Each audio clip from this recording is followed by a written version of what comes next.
Bonjour les enfants, c'est papa. Mon mur est un asile psychiatrique à ciel ouvert et ma salle d'attente est toujours bondée. Bienvenue à la clinique les enfants. Là, vous voyez les enfants, on est à la présidence de la République. Sur cette photo, on est à la présidence de la République. On est au palais de l'unité. On est au palais de nos impôts. Ok? Ce n'est pas la maison du parti du RDPC.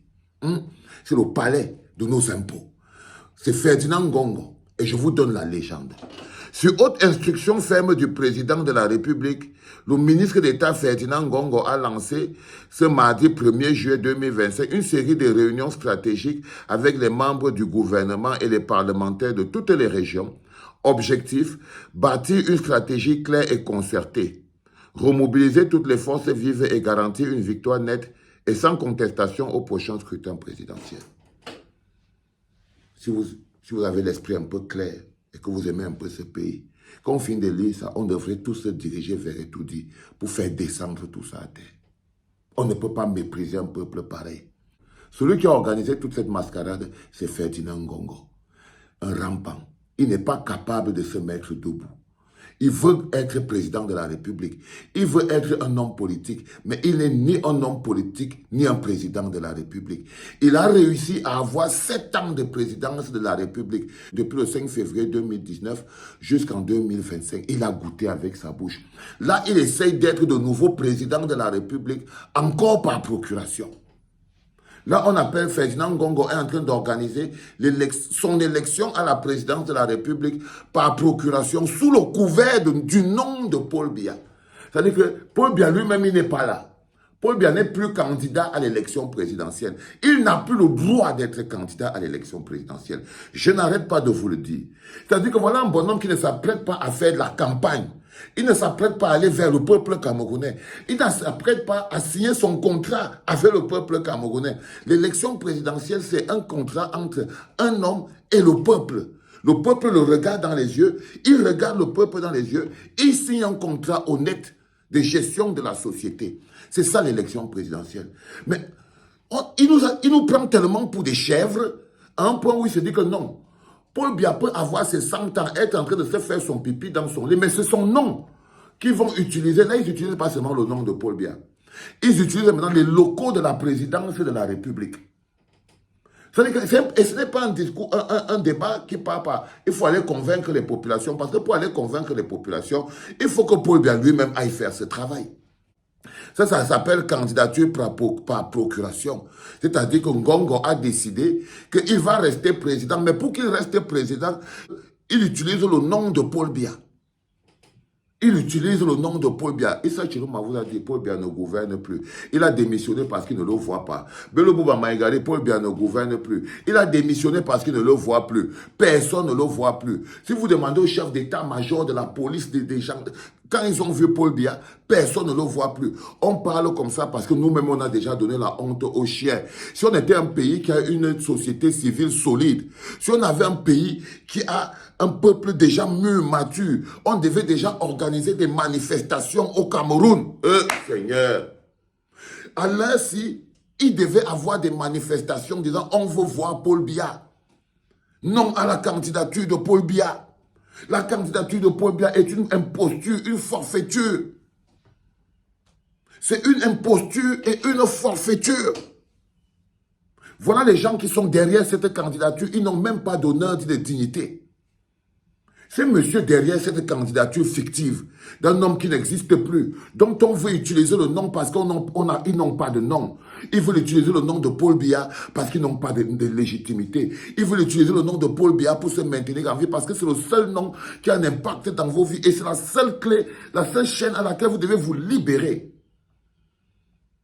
Non, les enfants, regardez ce qui se passe de manière mécréante. Ngongo s'assoit. Il dit que sous haute instruction du chef de l'État. Donc si Paul Biya donne maintenant l'instruction que allez maintenant gagner cette élection, froisser tout, c'est la haute instruction du chef de l'État. Qui doute les hautes instructions du chef de l'État? Est-ce que vous ne voyez pas comment c'est qu'on est piétiné? Peut-on traiter un peuple de la sorte? Et ce peuple laisse. La candidature de Paul Biya est la plus grosse imposture. Et regardez ce que celui qui est derrière fait, celui qu'on appelle Ngongo. Il n'a pas le courage de prendre la tête du RDPC. Il n'a pas la légitimité de prendre la tête du RDPC. Alors, ils vont nous monter, ça c'est, on appelle ça la campagne administrative. C'est la campagne administrative. Administrative. Il se sert du nom de Paul Biya pour organiser la forfaiture. Il se sert du nom de Paul Biya pour organiser la forfaiture. Paul Biya lui-même, il n'existe plus. Et même s'il était vivant, on ne le voit plus. Et même si on le voyait, son bilan ne lui permet plus de poser ses mains sur les affaires du Cameroun. Il est dangereux pour notre sécurité. Et là, je vous le démontre.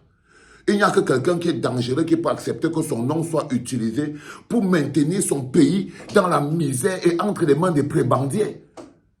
C'est-à-dire que Paul Biya lui-même, il n'y a que quelqu'un qui a de la haine pour son peuple, qui peut laisser que son nom soit utilisé pour mettre le pays entre les mains des prébandiers, parce que les gens comme les Ferdinand Ngongo, c'est des prébandiers. C'est pour ça que je vous dis qu'on va se blesser, parce que ça là, on ne peut pas laisser.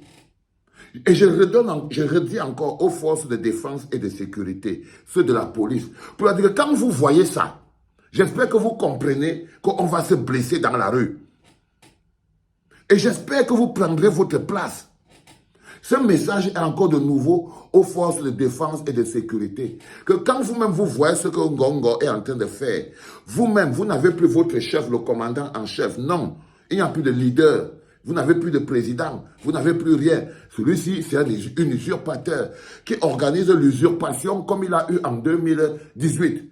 5 février 2019, délégation permanente des signatures, Paul Biya parti au village, il n'est plus jamais revenu. Ngongo est président en 7 ans, il a goûté, il est faible, c'est un homme sans honneur, sans dignité, sans grandeur, ce n'est pas un homme politique, ce n'est pas un homme d'État, c'est un fonctionnaire véreux. Ngongo n'est ni un homme politique, ni un homme d'État, c'est un fonctionnaire véreux, un voleur qui est arrivé par hasard et qui veut profiter jusqu'à la fin de sa vie.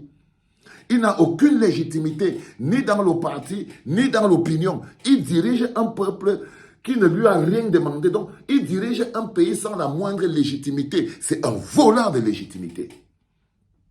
Et un peuple n'obéit pas à quelqu'un qui lui vole sa légitimité. Vous ne pouvez pas obéir à quelqu'un qui vous vole votre légitimité. Je vous dis qu'il n'y a plus de Paul Biya dans cette histoire. Et quand il n'y a plus de Paul Biya, ça veut dire qu'il n'y a plus de pays. Il n'y en a plus. Et ce que Ngongo fait là, ça s'appelle un vol de légitimité. Il vole l'État. Il vole l'État. On appelle le braquage de l'État. Ngongo est en train de braquer l'État. Il braque l'État. Comme les bandits. Il vole la clé de l'État. Il vole le destin des Camerounais. 40 millions de Camerounais, il leur vole leur destin. Il vole. Il s'assoit à la présidence de la République. Il dit que sous haute instruction, il fait venir toutes les forces vives à la présidence de la République. C'est là-bas qu'on prépare l'élection. Est-ce que c'est à la présidence de la République qu'un parti politique comme le RDPC doit aller préparer son élection? Ils n'ont pas la maison du parti. Ils utilisent tous les éléments de la République. Même la maison de la République. C'est devenu leur propriété privée. C'est-à-dire qu'ils ne se cachent plus pour nous pisser à la gueule. Ils ne se cachent plus pour nous traiter comme du n'importe quoi. Et je vous dis que l'heure est à l'autodéfense et à la légitime défense. L'heure est à la légitime défense. Peuple du bloc populaire, l'heure est à la légitime défense. L'heure est à la légitime défense. L'heure est à la légitime défense. Ne vous trompez pas, les enfants. C'est maintenant qu'il faut être 2 fois plus déterminé. Parce que vous pensez que c'est en train de baisser. Non. Je vous dis que c'est quand l'animal est sur le point de rendre l'âme, qu'il est encore 2 fois plus mortel. C'est là où il peut te lancer un dernier coup de corne pour t'envoyer en l'air. Alors nous devons être 2 fois plus déterminés. On n'a aucun espace à laisser à ces messieurs. Il n'y a plus d'État. Monsieur des forces de défense et de sécurité, il est important que vous le compreniez. Nous ne laisserons pas. Nous ne pouvons pas. Et vous-même, vous ne devez pas laisser. Vous ne pouvez pas continuer d'être des complices de ça après 42 ans. Mes jeunes frères de l'armée. Regardez ce que je vous dis. Écoutez ce que je vous dis. C'est aussi ça votre travail, de protéger le pays. Et on protège aussi le pays contre les prébandiers de l'intérieur. Les Ngongos sont dangereux pour le pays. Et si l'armée déprotégeait le pays, vous les aurez déjà arrêtés. Là, on est à l'humiliation même de la légitimité. Là, ils ont fait ce qu'on appelle, on appelle ça profaner les institutions. Cette réunion à l'intérieur du palais là-bas, on appelle ça la profanation des institutions. Ils profanent les institutions. Ils profanent les institutions. Oh, si vous compreniez ce que je dis, les enfants. Si au moins vous compreniez ce que je dis, les enfants. Dieu, Seigneur là-haut, donne-moi la force. Donne-moi la force. Donne-moi la force, Seigneur. Donne-moi la force. C'était papa.